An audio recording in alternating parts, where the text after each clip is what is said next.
Now, I especially want to say this to our esteemed patients, our precious patients.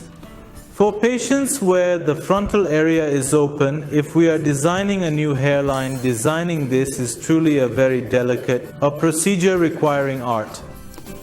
I wish to share some key insights and practical tips with our esteemed audience watching us now.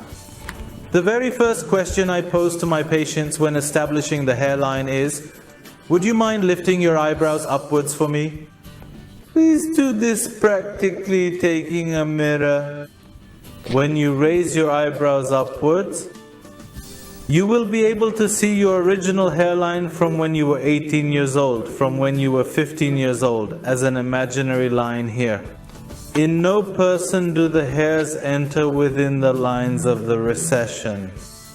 So after we determine our patient's original hairline from the period between 15 and 18 years old right here, we move on to other measurements. For instance, when we look at the face vertically in the vertical vector, we must divide it into 3 equal parts. Aesthetic principles tell us that we must do this in this manner.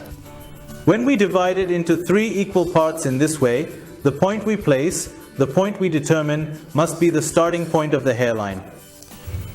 After setting the start point, I always tell my patients the same thing. For male patients in this manner, planting should not be done like a veil. If planting is done like a veil in this manner, it creates a feminine appearance. It is a feminine hairline, and this should not be present in men. I especially want to emphasize this. Thank goodness I do not have hair-related problems, and you can see me right now. Here, in every man, there should classically be an indentation like this due to our testosterone hormone. After setting the front point of the hairline, moving to the sides, we must mimic this indentation to create a natural design. Following the completion of this outline, the subsequent implantations must be carried out moving backward, maintaining absolute fidelity to this drawn line. Of course, another point I want to mention here is this. When we determine the hairline, the implantations to be done on this hairline should not be done in the form of a straight line as if drawn with a ruler and pen.